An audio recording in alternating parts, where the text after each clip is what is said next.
My mother arrived at my obstetrician's appointment with the man who had caused me so much harm. She brought him along so he could listen to his great-grandson's heartbeat.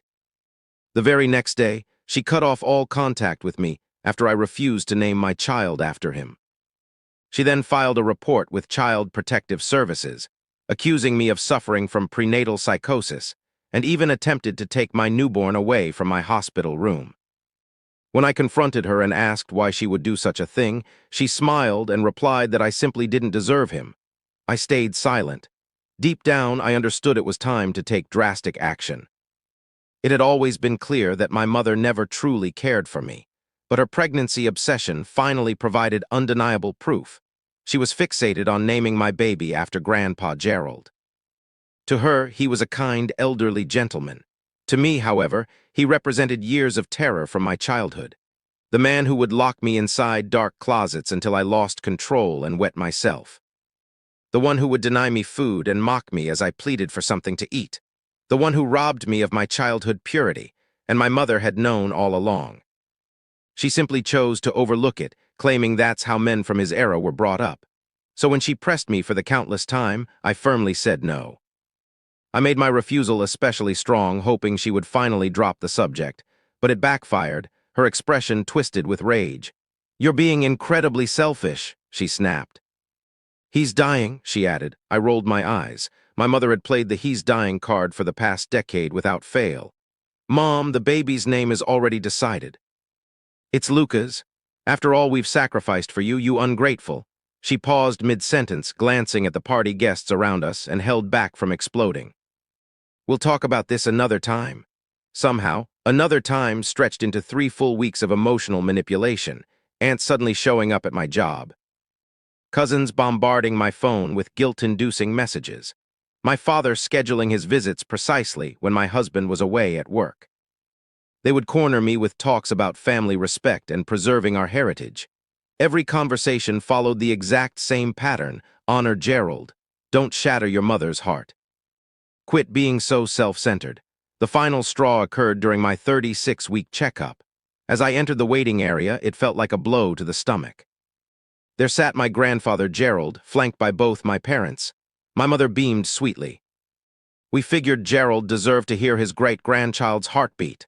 When he extended his eager hands toward my belly, something inside me broke completely. "His name is Lucas," I declared loudly. "The baby's name is Lucas. It will never be Gerald, not ever." The waiting room fell completely quiet. My mother rose slowly, stared directly into my eyes, and delivered her judgment. "Then you are no longer our daughter." They left without another word. That same night, I discovered my phone service had been shut off. They had removed me from the family plan without any notice. Every family member blocked me. The group chat I had been part of for years now displayed that I had been removed. No invitations to holidays, no support when I needed it most, total isolation. My lowest point arrived 3 days afterward. I was standing at the checkout counter in the baby store, attempting to buy a car seat when my card was declined. The shared emergency account I maintained with my parents had been emptied and closed. Once I reached my car, I broke down in heavy sobs. The isolation hurt so deeply that I did something desperate. I called my mother-in-law, the mother of the man who had left me. Tears choked my words as I spoke on the phone. But just 45 minutes after I shared my location, she arrived at the parking lot. I shifted to the passenger seat, and she drove me straight to her house with no questions. The moment she welcomed me inside, the warmth made me feel even worse, because she embraced me tightly and made me feel truly accepted. I collapsed in tears, realizing just how awful my own parents truly were. I ended up confiding in her completely, and she appeared stunned by my story, asking me to go over it again. So I repeated the day's events, and her kind expression quickly turned to fury. "Those absolute monsters," she muttered repeatedly. Then she set aside her tea and revealed something that sent a chill through me. "Your mother has been calling me for weeks," she said, her voice trembling. She played the voicemail messages. That's when I heard my mother's voice, sounding calm and worried, describing how I had been battling prenatal psychosis and had quit taking important medications. The last message even suggested that my Aunt Patricia should start gathering evidence for potential future actions. The truth struck me like freezing water. This had nothing to do with a name.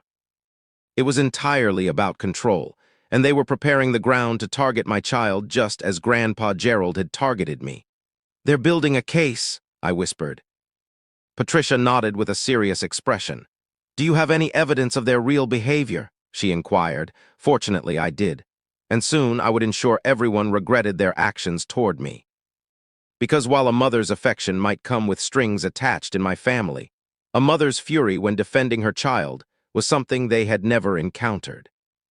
I dedicated the following 3 hours to showing Patricia all the proof. My hands trembled as I opened folder after folder on my phone. 3 years' worth of audio recordings my therapist had recommended I save after especially painful manipulation episodes. Voicemails in which my mom yelled at me for humiliating her at church. Messages from my dad labeling me as ungrateful and self-centered. Secret videos I had captured during family meals where they would ridicule me until I wept.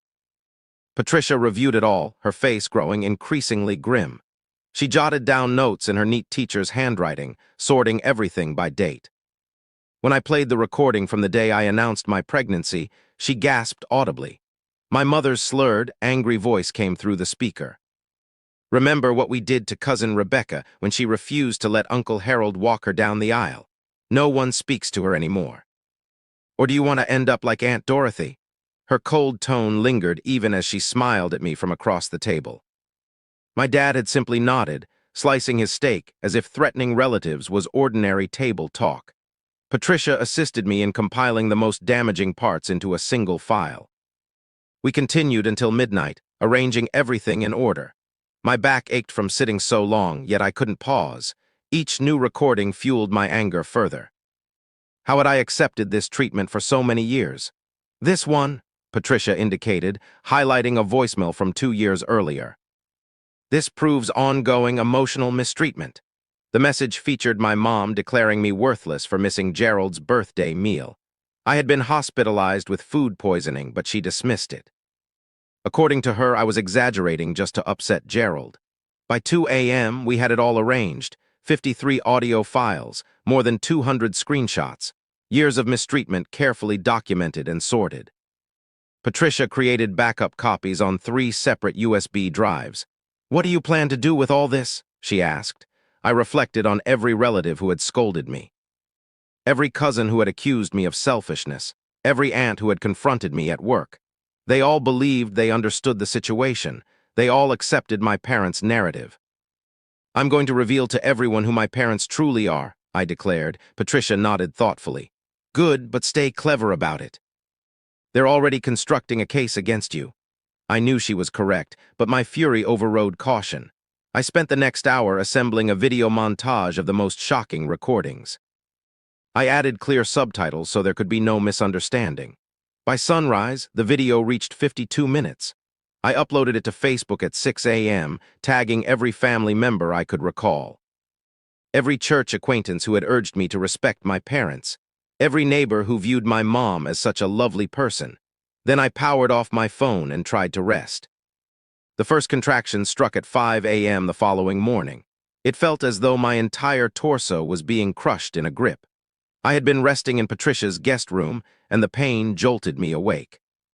"It's likely just false labor," I reassured myself. But another hit 10 minutes later, then 8 minutes, then 6. I tapped on Patricia's door, and one glance at me had her grabbing her keys. "Hospital immediately." The journey became a haze of contractions and Patricia speeding through lights. She spoke steadily to soothe me, but I struggled to concentrate. All I could focus on was meeting my son. Lucas was arriving. They admitted me right away. Contractions were now 3 minutes apart and intensifying. Patricia remained by my side, gripping my hand while my husband was delayed at work. She offered ice chips and coached my breathing. 14 hours, that's the duration it took. 14 hours of agony that helped me grasp why it's called labor. But then suddenly he arrived. Lucas, flawless, crying loudly and entirely mine. The nurse laid him on my chest, and the world faded away. His delicate fingers curled around mine, and I forgot my parents, forgot the video, forgot everything except this beautiful child I had brought into the world. "He's perfect," Patricia whispered, tears flowing down her cheeks. I felt drained yet couldn't look away. He shared my nose and his father's chin. When his eyes opened, they matched my own dark brown shade, nothing like Gerald's icy blue gaze. The calm lasted precisely one day. I was still recovering, figuring out nursing, when Nurse Sarah entered with an uneasy look. "Some people have been calling," she explained cautiously, "claiming to be emergency contacts, but they're not on your list." My heart sank. "My parents," she confirmed with a nod. "They've phoned 6 times in the past hour, insisting on updates about you and the baby. We haven't shared anything due to privacy rules, but I thought you should know." Patricia's expression hardened. "They're stepping up their efforts." I was about to reply when a knock sounded at the door. A woman in professional attire entered, holding a clipboard. Everything about her indicated an official role. "I'm Janet from Child Protective Services," she announced. "We've gotten some alarming reports regarding your emotional condition and must conduct an assessment." My body turned icy. They had truly gone through with it. They had contacted CPS while I was still recovering from delivery. Lucas began to fuss, and I clutched him closer. "I'd like to see identification," Patricia said, positioning herself protectively. Janet displayed her credentials and documents. It was all official. Several complaints had been lodged expressing worries about my psychological health and capacity to nurture a newborn. The complaints referenced prenatal psychosis, failure to follow medication protocols, and delusional thoughts about relatives. "This is ridiculous," I protested. "I gave birth just yesterday." "I understand the poor timing," Janet replied, "but we must look into every report. I only need to ask a few questions." Patricia retrieved her phone. "I'm contacting Linda. Don't respond until she arrives." Linda was Patricia's book club friend, a family law attorney. She reached us in 20 minutes, visibly upset. She had clearly viewed my video, which had gained significant attention overnight. "Don't answer any questions without me here," Linda instructed. Then, addressing Janet, "My client just delivered and is still healing. Any interview must consider her physical state." Janet began with straightforward inquiries. Was I on any prescriptions? Did I have any diagnosed mental health conditions? Had I been consulting a therapist? I responded truthfully. No prescriptions, no formal diagnoses beyond anxiety. And yes, I had seen a therapist for years to process childhood experiences. "The reports claim you've been leveling serious claims against family," Janet noted carefully. "They're not claims if they're accurate," I answered. Linda brought out her phone. "Have you reviewed this video?" It now has over 50,000 views, with many comments from relatives confirming the mistreatment. Janet viewed several segments, her expression shifting to concern. "This documentation is quite thorough." At that moment, the door flew open. My parents entered accompanied by a sharply dressed attorney. My mother's gaze locked immediately on Lucas in my arms. "We're here to safeguard our grandchild," she proclaimed. "You must leave," Linda stated firmly. "You're not authorized visitors." "We have rights," my father insisted. He appeared aged, as if the recent days had taken a toll. "That's our grandson," their lawyer advanced. "We're seeking emergency custody due to the mother's documented psychological problems." He produced a thick stack of documents. "We have proof of delusional thinking, rejection of necessary medications, and unstable conduct endangering the child." "What medications?" I demanded. "I've never received any mental health prescriptions." My mother's smile remained icy. "Dr. Morrison prescribed mood stabilizers when you were 16. You refused them." "Doctor." "Morrison was your church acquaintance who met me for 10 minutes, I countered. "He wasn't a psychiatrist." Their lawyer continued displaying papers, including notes from therapy sessions I had never attended, prescriptions for drugs I had never known about. They had manufactured a complete fake medical background. "These are fabricated," Linda declared, inspecting the files. "The dates are inconsistent. She would have only been 12 years old in this one." That's when my sister Catherine entered. I hadn't seen her recently. She looked at me with watery eyes, and for a brief moment I felt hopeful. Perhaps she had come to stand by me. "I'm so concerned for the baby," she said, crushing my optimism. "I've observed some truly worrying actions. She's not steady enough to look after a newborn." "Catherine, what are you doing?" I questioned. She avoided my gaze. "I'm simply being honest." Remember last month when you fell apart during lunch? You were rambling about plots and claiming everyone was plotting against you. We never had lunch last month, I said deliberately. You canceled on me again. Patricia suddenly took out her phone. That's quite revealing, Catherine. She played a recording. I hadn't realized she had been capturing calls, but there it was, Catherine's voice unmistakable. Hey, Patricia, it's Catherine. Look, I'm truly sorry, but Mom and Dad offered to clear my credit card debt if I assist them in gaining custody. I'm overwhelmed with bills and need the cash. I know it's not right, but I'm in a tough spot. They said I just need to speak about her instability. The room fell silent, Catherine's face drained of color.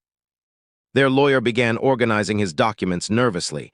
Janet, the CPS worker, glanced around with surprise. You recorded that? Catherine murmured. I record everything these days, Patricia replied. I learned it from your sister. My father moved closer to the bed. Enough of these games, hand over my grandson. Security, Linda shouted. My father actually lunged toward Lucas, attempting to take him from my hold. I cried out and twisted to protect my baby.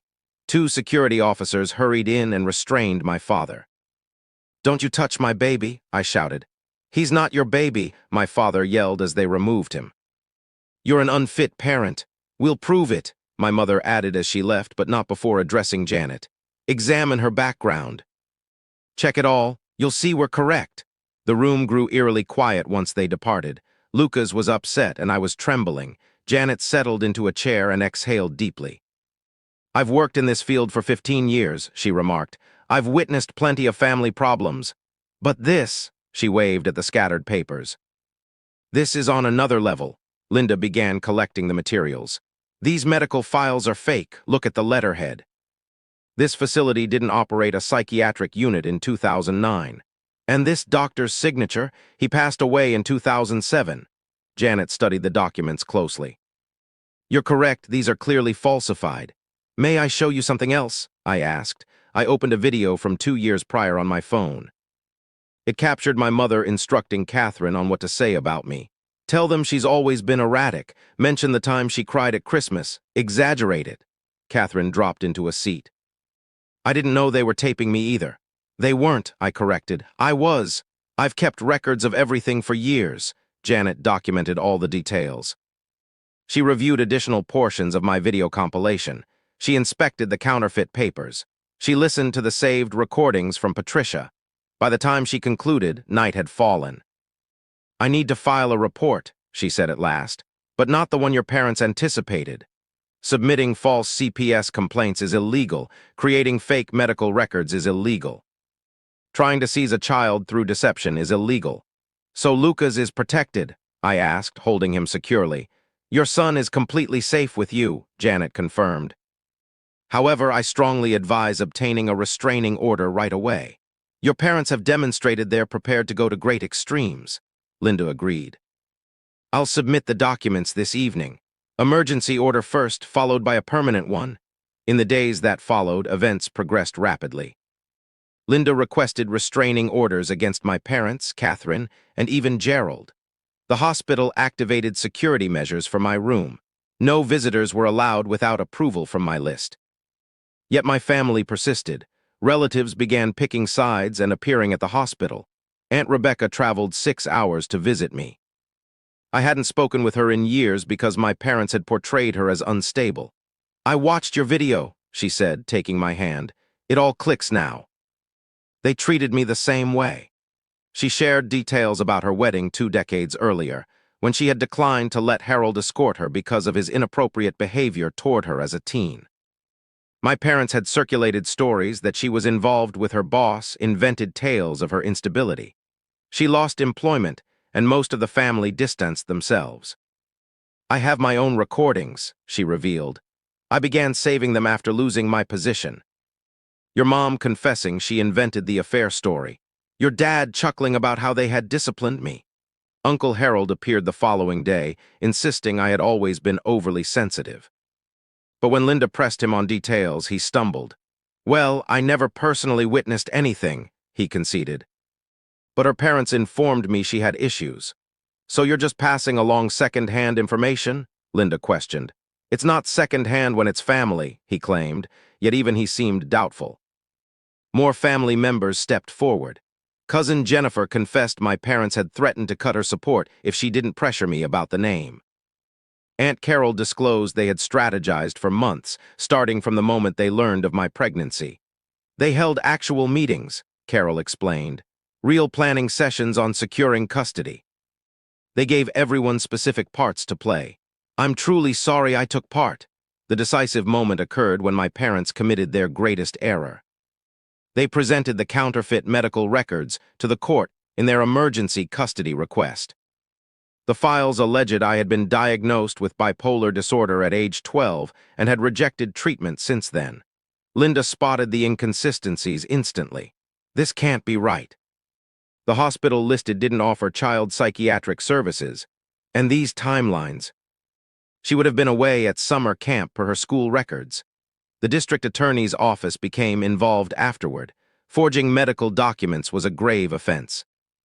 Submitting them in a custody matter worsened it. My parents had moved from family conflict into outright criminal territory.